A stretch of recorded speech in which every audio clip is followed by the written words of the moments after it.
Good morning बच्चों, कैसे हैं आप लोग। विद्यासागर ऑनलाइन क्लासेस में आप सभी लोगों का स्वागत है। और जैसा कि हम लोगों ने बताया था तो आज साइंस का टेस्ट नंबर हम लोगों का 9 चलेगा। ठीक है, बाकी जो लोग नए बच्चे हैं जो पीछे वाले सेट नहीं देखे हैं वो आप लोग 1 से लेकर के 8 तक सेट को देख सकते हैं। और जैसा कि विद्यासागर ऑनलाइन क्लासेस ने आपने से वादा किया था कि एनटीपीसी का कि आप लोगों का सेट मिलेगा, तो एनटीपीसी का भी सेट अपलोड होते रहता है हम लोगों का अल्टरनेट डे में, तो उसको भी आप लोग जरूर देखिए, आपको काफ़ी फायदा भी पहुंचेगा इसका। तो हम लोग आज के क्वेश्चन की शुरुआत करते हैं और आज का क्वेश्चन हम लोगों का फर्स्ट नंबर क्वेश्चन है। फर्स्ट क्वेश्चन पे फोकस करेंगे बाबू हम लोग। फर्स्ट नंबर क्वेश्चन है हम लोगों का बाबू, जिसमें दिया गया है कि एक मिश्र धातु किसका एक उदाहरण है। मतलब हम लोगों का क्वेश्चन कह रहा है कि जो हमारे पास एलॉय है, मिश्र धातु है, वह किसका एग्जाम्पल होगा। मिश्र धातु, तो मिश्र धातु जिसको हम लोग एलॉय कहते हैं बाबू, जिसे हम लोग मिश्र धातु कहते हैं, यह दो धातुओं से मिलकर बना होता है। और दोनों धातु कैसे होते हैं, जनरली मेटल का जो नेचर है वो क्या है, सॉलिड नेचर है। मेटल का नेचर कैसा है, सॉलिड है। तो जब हम लोग देखेंगे कि जब दो मेटल आपस में मिलते हैं, यानी सॉलिड मेटल और सॉलिड मेटल आपस में मिलेंगे, तभी तो ये बनाएंगे एलॉय, जिसे हम लोग कहते हैं मिश्र धातु।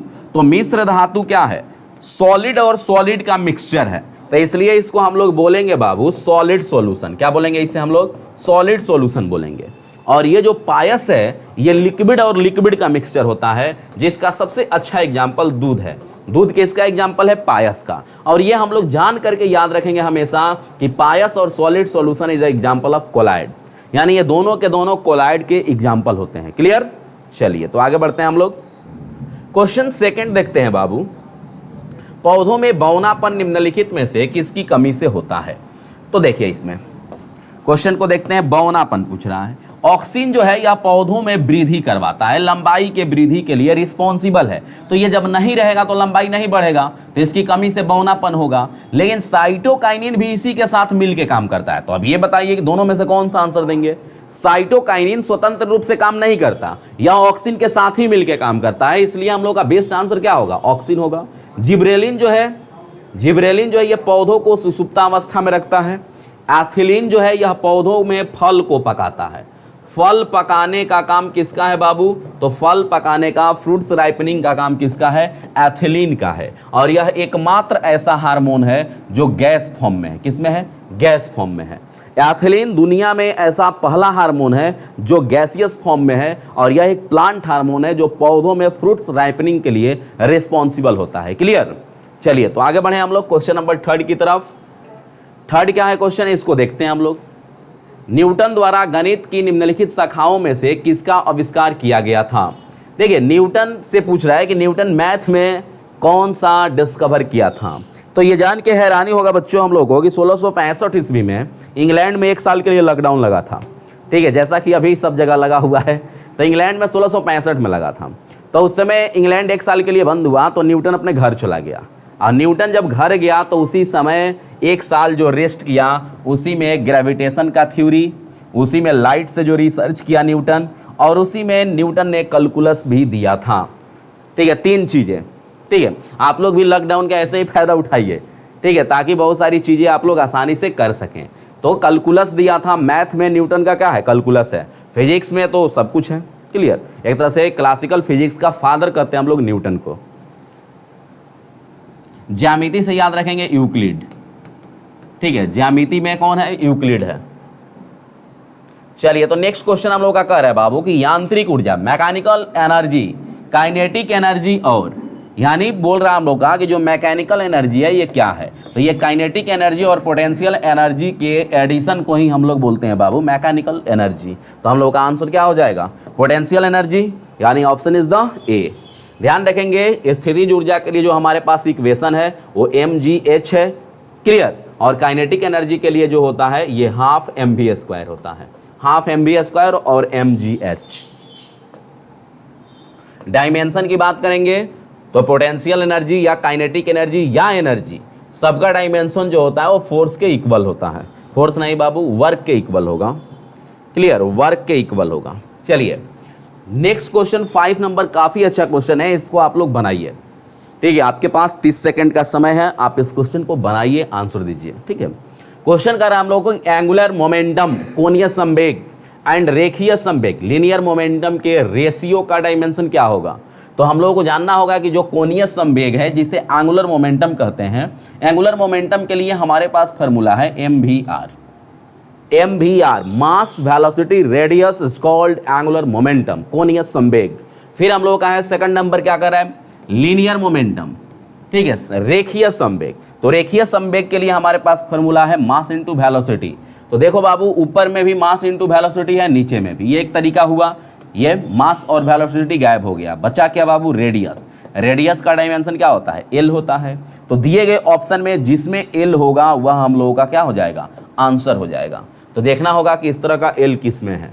तो देख रहे हैं हम लोग, option is the D, option is the D. ये एक तरीका हुआ इस क्वेश्चन को बनाने का।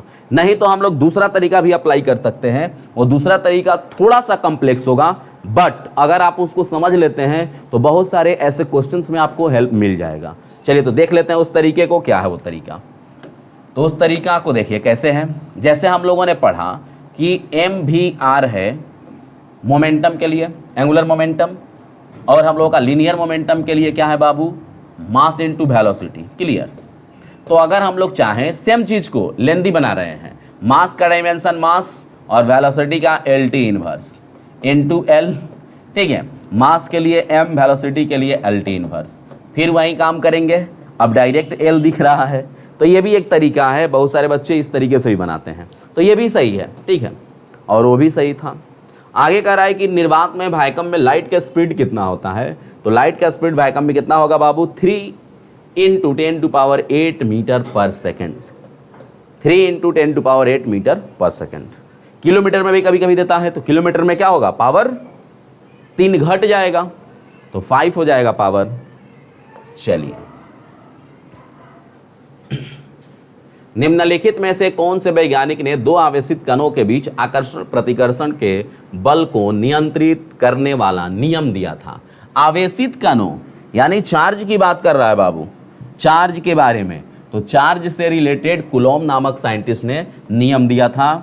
कैसा नियम था बाबू इनका, कि जो चार्ज के बीच में फोर्स काम करता है उसका वैल्यू क्या होता है, तो K × Q1 Q2/r², जहां Q1 क्या है बाबू, चार्ज है, Q1 क्या है बाबू, चार्ज है, और R क्या है बाबू, उनके बीच का डिस्टेंस है, और K क्या है बाबू, तो इसी को प्रोपोर्शनल कांस्टेंट या आनुपातिक नियतांक कहते हैं, या आनुपातिक नियतांक कहते हैं। यहाँ से एक पॉइंट को हम लोग ध्यान रख सकते हैं कि एग्जाम में हम लोगों से पूछता है कि K का डायमेंशन क्या होगा। तो K का डायमेंशन आप लोगों के लिए होमवर्क में हम दे देते हैं कि K का डायमेंशन निकालने के लिए बाबू K = लिख सकते हैं हम लोग F × r² Q1 Q2, ठीक है। फोर्स का डायमेंशन होता है बाबू MLT इनवर्स 2, ये क्या है बाबू, डिस्टेंस है तो L2, और ये क्या है, चार्ज के लिए AT लिखते हैं × AT। तो इसका आप लोग डायमेंशन का सही आंसर आप लोग यहाँ पे कमेंट बॉक्स में दीजिएगा कि आप लोगों ने K का डायमेंशन निकाला क्या, ठीक है। प्रोपोर्शनल कांस्टेंट का डायमेंशन बार बार पूछा जाता है, ये आपके लिए यूजफुल है, तो ये आप निकाल करके याद रख कर लीजिएगा। क्लियर। कभी कभी क्वेश्चन पूछा, इस बार रेलवे ALP में भी पूछा कि जो कुलॉम्स का लॉ है यह लॉ किसके जैसा दिखता है, किस लॉ की तरह है। तो ये लॉ देखने से देखिएगा बाबू, जैसे F = यहाँ पे अगर G कर दें तो M1 × M2/r²। सेम ग्रेविटेशन है, न्यूटन्स का लॉ। तो न्यूटन्स का जो ग्रेविटेशन लॉ है और कुलॉम्स का जो लॉ है, दोनों बिल्कुल देखने में एक जैसा है, बस उसमें मास की बात होती है और इसमें चार्ज का बात होता है, यही डिफरेंस होता है। चलिए, तो इसको भी ध्यान रखना है कि कुलॉम्स लॉ जो है या न्यूटन्स के ग्रेविटेशन लॉ की तरह दिखता है, होता है। चलिए नेक्स्ट क्वेश्चन पे फोकस करते हैं हम लोग। मनुष्य के लिए निम्नलिखित में से कौन सा प्राकृतिक ऊर्जा का एक सबसे बड़ा स्रोत है। नेचुरल एनर्जी का सोर्स बताना है बाबू। नेचुरल एनर्जी का सबसे बड़ा सोर्स क्या है। तो इस पृथ्वी पे नेचुरल एनर्जी का सबसे बड़ा सोर्स कौन है, सन है, सोलर एनर्जी, सोलर एनर्जी है, सौर ऊर्जा जिसे हम लोग कहते हैं, और यहाँ पे खुद दिया हुआ है सूर्य। सूर्य से क्या क्वेश्चन हम लोग याद रख सकते हैं कि सूर्य में 71% हाइड्रोजन है, 26.5% हीलियम है, और इसमें नाभिकीय संलयन अभिक्रिया होती है, नाभिकीय संलयन अभिक्रिया होती है, और इसी संलयन अभिक्रिया के थ्रू पृथ्वी पर एनर्जी आते रहता है। सन से जो भी एनर्जी निकलता है उसका 2 अरबवां भाग हमारे पृथ्वी पर पहुंचता है, ठीक है। और इस 2 अरबवें भाग का पृथ्वी पे इतने हाईटेक टेक्नोलॉजी होने के बावजूद भी हम लोग उस 2 अरबवें जो हम लोगों का एनर्जी आ रहा है, जो बहुत कम पार्ट, उस पार्ट का केवल 2% यूज करते हैं, केवल 2%, ओनली 2%। क्वेश्चन नंबर 9 देखेंगे बाबू। 9 क्या कह रहा है क्वेश्चन? 9 बहुत स्टैंडर्ड क्वेश्चन है। 9 नंबर जो क्वेश्चन है यह काफी स्टैंडर्ड क्वेश्चन है बाबू। देखेंगे इसको। कह रहा है क्वेश्चन कि निम्नलिखित में से कौन सा कथन प्रयोग करने के लिए गलत होगा। स्टेटमेंट दिया हुआ है, कथन दिया हुआ है, अब बोल रहा है कि कौन सा स्टेटमेंट गलत होगा। तो देखेंगे, एक तत्व का 1 मोल, मतलब बोल रहा है कि कोई एलिमेंट है उसका 1 मोल बोलना गलत है क्या? तो जैसे हमारे पास एक एलिमेंट है जिसका नाम है निकेल, तो हम लोग बोल सकते हैं निकेल का 1 मोल, बोल सकते हैं, कोई डाउट नहीं है, ये सही बात है। फिर है एक कंपाउंड का 1 मोल, जैसे हमारे पास एक कंपाउंड है H2O, तो H2O का 1 मोल बोल सकते हैं, इसमें भी कोई डाउट नहीं है, ठीक है। फिर बोल रहा है कि एक तत्व का 1 परमाणु, जैसे हाइड्रोजन एक तत्व है, इसका 1 परमाणु तो अकेले H होगा, ये भी सही है। एक यौगिक का 1 परमाणु नहीं, जब भी कंपाउंड की बात होगी, कंपाउंड की बात होगी तो कंपाउंड का जो छोटा पार्टिकल्स होता है उसे हम लोग मॉलिक्यूल्स कहते हैं, उसको एटम नहीं कहते, उसको क्या कहते हैं बाबू? मॉलिक्यूल्स कहते हैं। उसको हम लोग ध्यान रखेंगे कि एक कंपाउंड का 1 मॉलिक्यूल्स होगा, एटम नहीं होगा, एटम नहीं होगा, मॉलिक्यूल्स होगा। क्लियर? एटम नहीं होगा, मॉलिक्यूल्स होगा, क्योंकि कंपाउंड के छोटे पार्टिकल्स को हम लोग मॉलिक्यूल्स बोलते हैं, एटम नहीं बोलते। चलिए क्वेश्चन 10 को देखते हैं बाबू। 10 क्या क्वेश्चन कह रहा है कि एक अंडाशय से कोख में किसके माध्यम से ऐसे होना चाहिए क्वेश्चन, यहाँ पे कॉमा होना चाहिए तब क्लियर होगा क्वेश्चन। अंडाशय से कोख में किसके माध्यम से लाया जाता है, ठीक है। तो जिसे हम लोग बोलते हैं बाबू फैलोपियन ट्यूब, जिसे हम लोग कहते हैं फैलोपियन ट्यूब, जिसे हम लोग कहते हैं डिंब वाहिनी। तो ये डिंब वाहिनी जो होता है हमारे शरीर में, ये काम करता है कि यह ओवम को यानी अंडा को, ओवम को यूटेरस के पास यानी गर्भाशय में लाने का काम करता है। यानी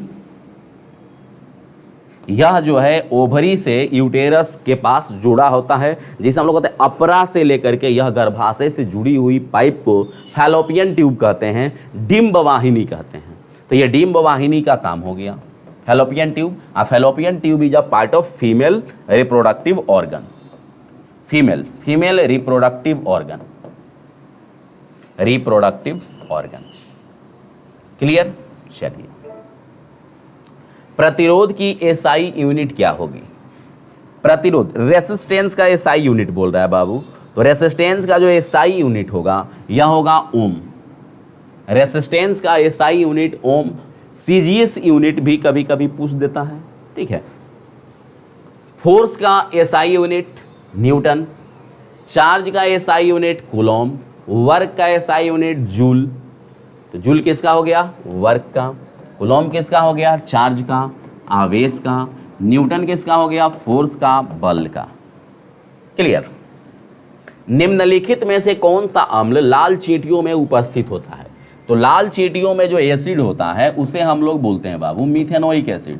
क्या बोलते हैं? उसे हम लोग बोलते हैं मिथेनोइक एसिड। लेकिन ये मिथेनोइक एसिड को हम लोग बोलते हैं फॉर्मिक एसिड। फॉर्मिक एसिड, हालांकि इसका IUPAC नेम भी फॉर्मिक एसिड है, बट फॉर्मिक एसिड इसका नाम रखने के पीछे रीजन है कि जनरली यूनान में लाल चींटियों को फॉर्मिका के नाम से जानते हैं। यूनान में लाल चींटी को फॉर्मिका कहते हैं और पहली बार लाल चींटी में ही देखा गया इस एसिड को, इसलिए इसका नाम फॉर्मिक एसिड बोला जाता है। क्लियर? HCOOH इसका केमिकल फॉर्मूला होता है। तो formic acid is a source of ant sting. लाल चींटियों के डंक में फॉर्मिक एसिड होता है।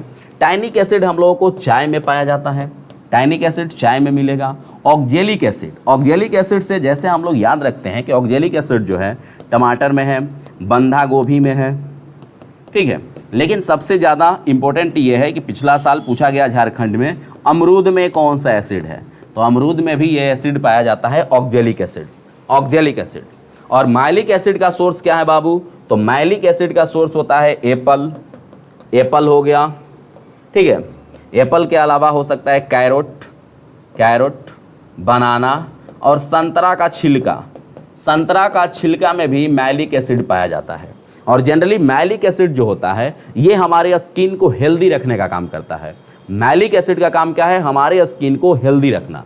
तो हेल्दी रखता है जब ये हमारे स्किन को, तो ढेर सारे कॉस्मेटिक क्रीम जो होते हैं उसमें मैलिक एसिड का यूज करते हैं। एक मैलिक एसिड है और दूसरा विटामिन ई है जो हमारे स्किन को हेल्दी रखता है। इसलिए हम लोग विटामिन ई को ब्यूटी विटामिन कहते हैं और मैलिक एसिड को हम लोग ब्यूटी एसिड कहते हैं।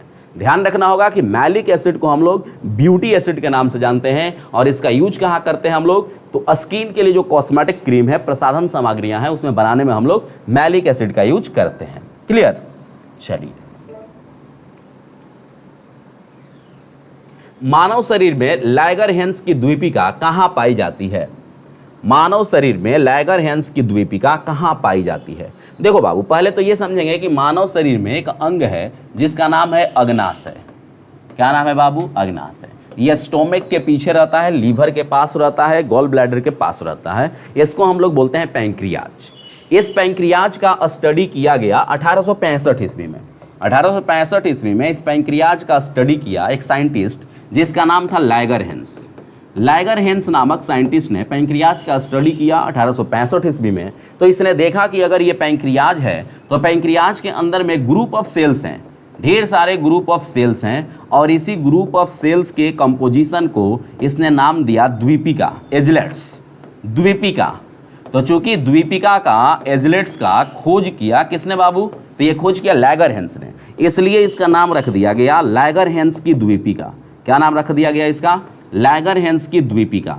बाद में स्टडी किया गया तो पता चला कि जो ये लैगरहैंस की द्वीपिकाएं हैं इसकी संख्या हमारे पैंक्रियाज में 10 लाख है। इनकी संख्या कितनी है? 10 लाख। और ये जो होते हैं 4 तरह के सेल से मिलकर बने होते हैं, alpha cell, beta cell, gamma cell, delta cell, ठीक है। और इसी बीटा सेल से इंसुलिन का सेक्रेशन होता है।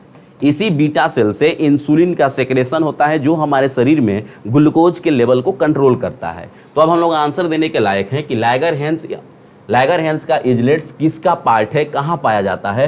तो यह हमारे अग्नाशय में पाया जाता है, पैंक्रियाज में पाया जाता है।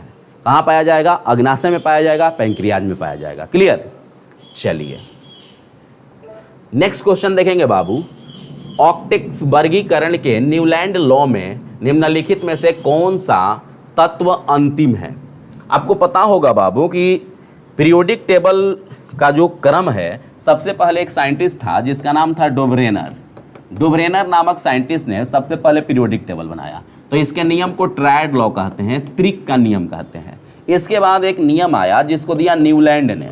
न्यूलैंड ने दिया ऑक्टेंट लॉ। ऑक्टेंट लॉ दिया जिसे अष्टक नियम कहते हैं, ठीक है। इसने क्या किया? इसका कहना था कि अगर हम लोग एक ऐसे पीरियोडिक टेबल बनाते हैं, हालांकि बनाया भी था, जिसमें जो 8वां नंबर पे एलिमेंट होगा, जैसे संगीत में सा रे गा मा प ध नि है ना, तो उसमें जो 7वां के बाद 8वां अक्षर आता है वो पहले जैसा ही होता है। तो इसी बेस पे ऑकलैंड ने भी अष्टक नियम बनाया था। तो इस अष्टक नियम जो है, इसमें अंतिम जो तत्व था उस समय वो थोरियम था। थोरियम था जिसका एटॉमिक नंबर 90 होता है। तो ऑक्टेंट लॉ जो न्यूलैंड ने दिया, इसका सबसे अंतिम तत्व कौन सा बाबू था? थोरियम था। और इसके बाद साइंटिस्ट एक आए जिसका नाम था मेंडेलीफ।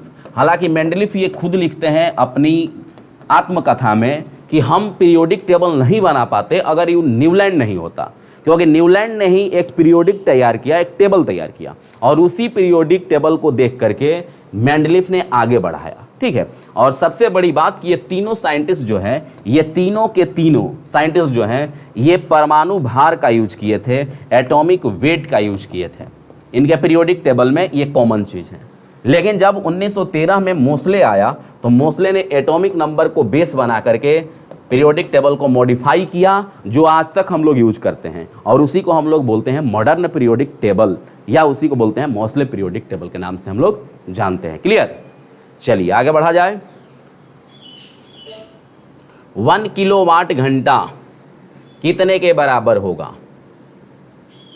चलिए बताइए आप लोग। 1 किलोवाट घंटा कितने के बराबर होगा? आंसर दीजिए। क्या आंसर दे रहे हैं आप लोग?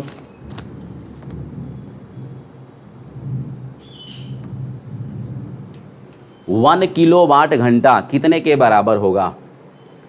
चलिए, तो 1 किलोवाट घंटा जो है ये हमारा बराबर होता है बाबू 3.6 इंटू 10⁻6 जूल का। ठीक है, बच्चे कंफ्यूज होते हैं -6 और +6 से। ठीक है, तो +6 ध्यान रखना है इसमें। दुनिया की सबसे बड़ी ताजे पानी की झील कौन सी है? तो ये है बाबू सुपीरियर झील, सुपीरियर झील। ठीक है, विक्टोरिया झील हो गया, विक्टोरिया झील, एरी झील, ओंटेरियो झील, सुपीरियर झील, ये सब के सब महान झीलों में आती है, महान झीलों में।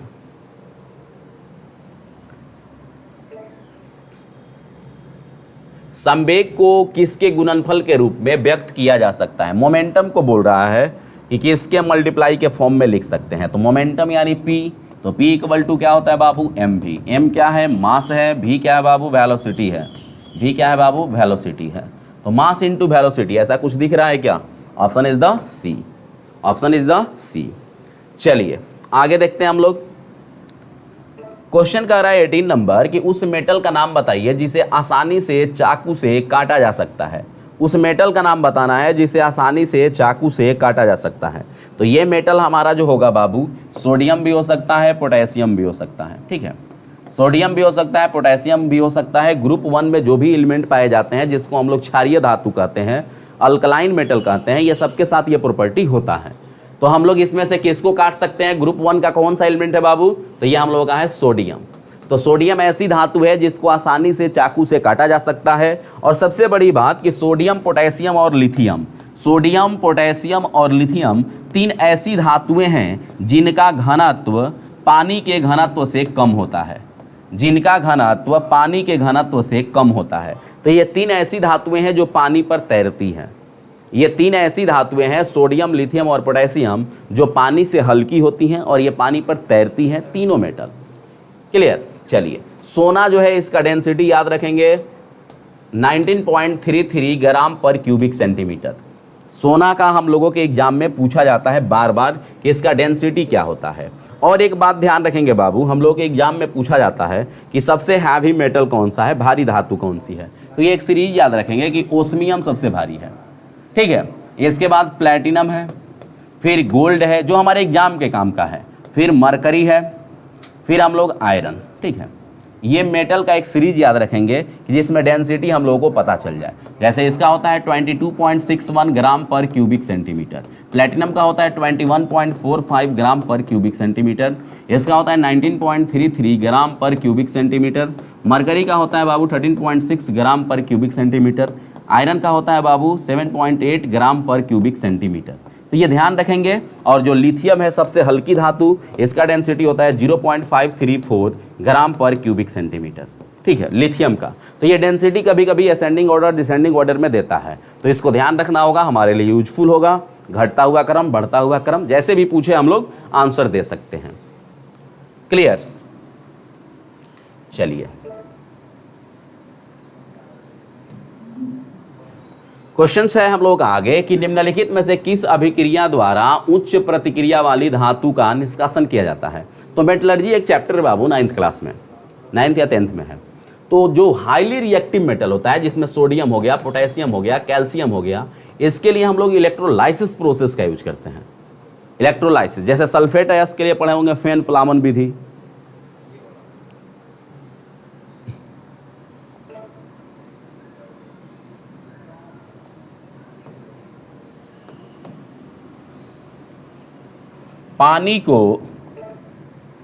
पानी को ब्लीचिंग पाउडर में मिलाने पर कौन सी गैस निकलती है? पानी को क्या है क्वेश्चन? पानी को ब्लीचिंग पाउडर में मिलाने पर। अच्छा, ये तो क्वेश्चन थोड़ा अजीब है। नहीं, ब्लीचिंग पाउडर को पानी में डालता है। पानी को ब्लीचिंग पाउडर में मिलाने से कौन सी गैस निकलती है? तो ब्लीचिंग पाउडर ये है बाबू, CaOClCl। ठीक है, इसको बोलते हैं हम लोग calcium oxychloride, calcium oxychloride, oxychloride. ठीक है, या इसी का एक और नाम है कैल्शियम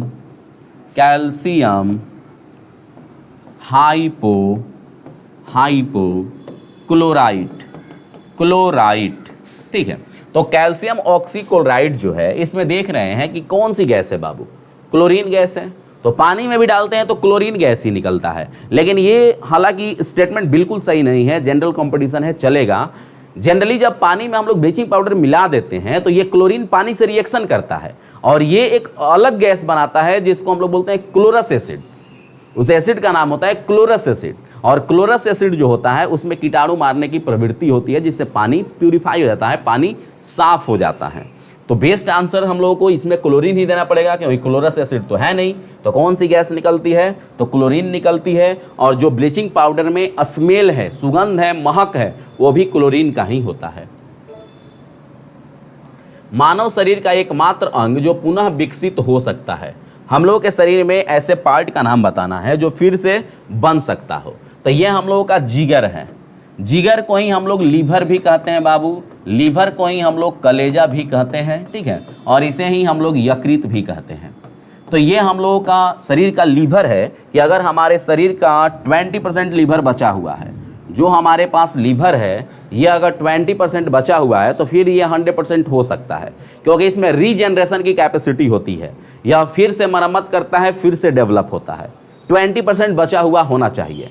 और ये प्रैक्टिकल चूहों पे की जा चुकी है, मनुष्यों पे अभी बाकी है, लेकिन मनुष्यों के बारे में भी ये सही है। जनरली आप लोग कभी सुनते होंगे किसी को जॉन्डिस हुआ तो उसका 10% लीवर डैमेज हो गया, 20% लीवर डैमेज हो गया। तो ये जो डैमेज होता है जॉन्डिस में, लीवर अफेक्टेड होता है, तो उसमें हम लोगों का लीवर डैमेज होता है, फिर से बन जाता है। तो हमारे शरीर में एक ऐसा ही अंग है जो कि फिर से बन सकता है, वो है जिगर है, लीवर है, ठीक है। और ये भी बात याद रखेंगे हम लोग कि हमारे सेल का जो सेल मेम्ब्रेन होता है, सेल मेम्ब्रेन होता है, या सेल मेम्ब्रेन में भी रीजनरेशन की कैपेसिटी होती है, यह भी फिर से बन सकता है। देखिए फिर एक क्वेश्चन हम लोगों को मिला कि मेंडलीफ की आवर्त सारणी में तत्वों के गुणों को उनके आवधिक स्वभाव माना जाता है। देखिए ये भी क्वेश्चन मिल गया। हमने बोला था कि डोबेराइनर हो, मेंडलीफ हो, जो भी हो, सबके लिए क्या है? परमाणु द्रव्यमान है। परमाणु संख्या किसके लिए है? ये तो किसके लिए है? मोसले के लिए है। किसके लिए है बाबू? मोसले के लिए है, मोसले के लिए। 1869 में दिया था इन्होंने पीरियोडिक टेबल, किसने? मेंडलीफ ने। इस समय टोटल नंबर ऑफ एलिमेंट 63 थे। और इनर्ट गैस, जिसे हम लोग नोबेल गैस कहते हैं, उस समय नोबेल गैस नहीं थे।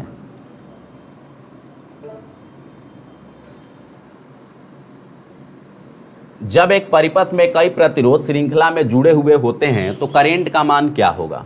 तो देखिए पहली बात तो ये याद रखना होगा बाबू कि सर्किट में जब हम लोग जोड़ते हैं सीरीज में, तो सीरीज में आई का मान चेंज ही नहीं होता है।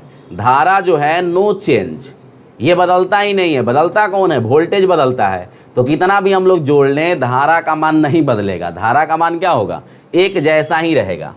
लेकिन अगर यहीं समांतर रहता, पैरेलल रहता, तो धारा का मान चेंज हो जाएगा। अदरक का कौन सा भाग खाते हैं? तो अदरक का जो हम लोग भाग खाते हैं बाबू, उसको तना बोलते हैं, लेकिन हम लोग बायो में उसको बोलते हैं प्रकंद। क्या बोलते हैं उसको?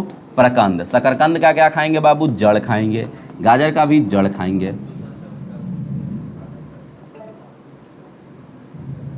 एक परमाणु में न्यूट्रॉनों की संख्या किसके बराबर होती है? देखिए न्यूट्रॉनों की संख्या, नंबर ऑफ न्यूट्रॉन पूछ रहा है हम लोगों से।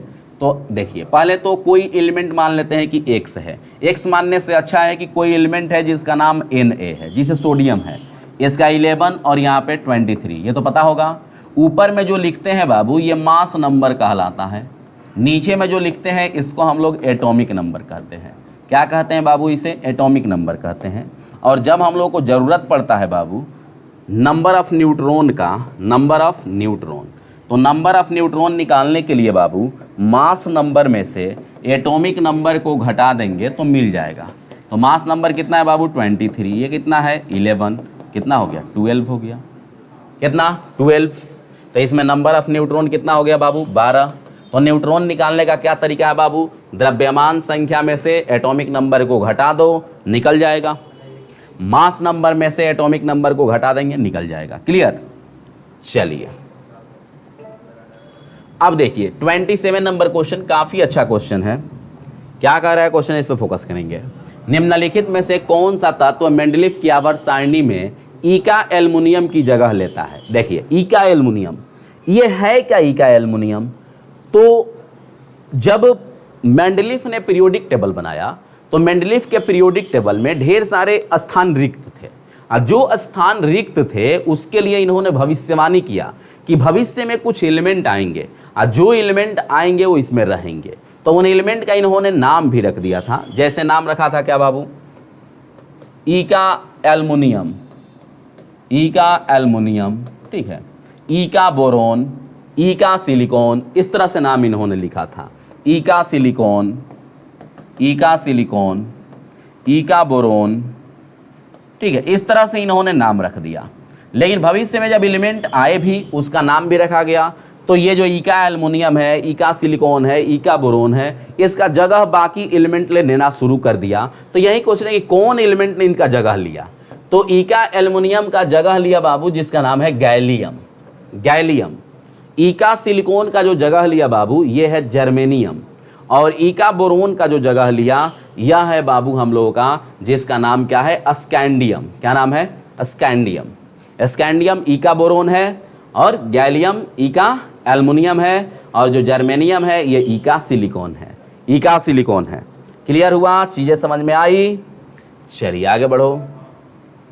हवा के परागन को क्या कहते हैं, वैसा पोलिनेशन जो हवा में हो रहा है, हवा के द्वारा हो रहा है, ठीक है। जैसे कीट करते हैं तो हम लोग क्या बोलते हैं उसको, इंटिमोफिली। जंतु करते हैं तो उसको बोलते हैं जूफिली, याद है। जब पानी करता है तो हाइड्रोफिली, चींटी करती है तो माइलिकोफेली। तो अब बोल रहा है कि हवा के परागन द्वारा, हवा से पोलिनेशन होगा तो उसको क्या बोलेंगे, तो उसके लिए वर्ड क्या है बाबू, एनिमोफिली। एनिमोफिली, हवा के द्वारा पोलिनेशन होगा तो उसको बोलेंगे हम लोग एनिमोफिली। लीमर क्या है, 29 नंबर क्वेश्चन काफी अच्छा है। 29 नंबर क्वेश्चन इसलिए अच्छा है कि लीमर जो है, क्वेश्चन जब पूछा तो बहुत सारे बच्चों को लगा यहीं कि लीमर ये गलती से लिख दिया है, होना चाहिए लंबर, LUMBAR, ठीक है। लीमर क्या है, तो पहला नंबर स्टेटमेंट है कि कैंसर का ये कारक है, मानव शरीर की एक हड्डी है। देखो ए नंबर ऑप्शन ही दिया है कि लंबर से तुरंत बच्चे कंफ्यूज हो जाएंगे। लेकिन ये लीमर जो है मेडागास्कर में बंदर प्रजाति का एक जानवर है जिसकी आंखें बड़ी बड़ी होती है, पूंछ भी बड़ा होता है, लेकिन यह जानवर बहुत बड़ा नहीं होता, बिल्ली के साइज का होता है, ठीक है। तो मेडागास्कर में एक पाया जाने वाला बंदर की प्रजाति है जो स्तनधारी है। क्या है बाबू, स्तनधारी है। जो क्या है, स्तनधारी जानवर है। स्तनधारी समझते हैं, वैसे बच्चे, वैसे एनिमल्स जो अपने बच्चे को दूध पिलाते हैं, वैसे बच्चों को हम लोग स्तनधारी कहते हैं। और स्तनधारी के भी 3 टाइप्स हैं, प्रोटोथीरिया, मेटाथीरिया, यूथीरिया। जो प्रोटोथीरिया होते हैं वो अंडा देते हैं, जो मेटाथीरिया होते हैं वो अल्प विकसित बच्चे को जन्म देते हैं, और जो यूथीरिया होते हैं वो विकसित बच्चे को जन्म देते हैं। जैसे आप लोगों ने नाम सुना होगा एकीडना, प्लेटिपस, ये प्रोटोथीरिया है। कंगारू जो है वो मेटाथीरिया है। बाकी जो मनुष्य, गाय, भैंस, कुत्ता, बिल्ली जो भी है, ये सबके सब यूथीरिया में आते हैं। तो कितने टाइप्स हो गए मैमल्स के, 3 टाइप्स, प्रोटोथीरिया, मेटाथीरिया और यूथीरिया। चलिए नेक्स्ट क्वेश्चन देखते हैं बाबू। नेक्स्ट क्या है, ग्लूकोमीटर के बारे में निम्नलिखित कथनों में से कौन सा कथन सही है। ग्लूकोमीटर, ग्लूकोमीटर क्या है, इस पे फोकस करेंगे। ग्लूकोमीटर के बारे में बोल रहा है कि यह एक चिकित्सक उपकरण है, यह एक गैर चिकित्सक उपकरण है। इसका उपयोग हवा में ऑक्सीजन के स्तर को मापने के लिए किया जाता है। तो जो ग्लूकोमीटर है, पहले इसके बारे में जानेंगे कि जो ग्लूकोमीटर होता है, ग्लूकोमीटर यह शरीर में या ब्लड में ग्लूकोज के मात्रा को मापता है, ग्लूकोज के मात्रा को मापता है। इसका हम लोग घर पे भी यूज कर सकते हैं। पहले ये मेडिकल साइंस में ही था, लेकिन जो ग्लूकोमीटर है ये काफ़ी इजी तरीके से ब्लड में शुगर के लेवल को पता लगाया जा सकता है, तो लोग इसको घर पे भी यूज करते हैं। तो यह एक मेडिकल इंस्ट्रूमेंट्स है, यानी यह एक चिकित्सक उपकरण है। क्लियर। तो बाकी स्टेटमेंट इसके बारे में क्या होगा, अपने आप गलत हो जाएगा। चलिए, तो आज हम लोगों का टेस्ट नंबर साइंस का 9 खत्म हुआ और आज ही आप लोगों को अपलोड होगा NTPC का सेट 3, तो उसको भी देखना नहीं भूलना है। सभी सेट को देखते रहना है, बार बार रिवाइज करते रहना है, ताकि कौन सा क्वेश्चन एग्जाम में आएगा ये पता नहीं, लेकिन आएगा तो ही। ठीक है, तो आप लोग बने रहिए और आप लोग सहयोग केवल आप लोगों का इतना ही चाहिए कि आप लोग चैनल को सब्सक्राइब कीजिए, लाइक कीजिए और अपने दोस्तों में जितना शेयर हो सकता है शेयर कीजिए। तो बच्चों धन्यवाद, हम लोग मिलते हैं फिर नेक्स्ट टेस्ट के साथ, तब तक जय हिंद।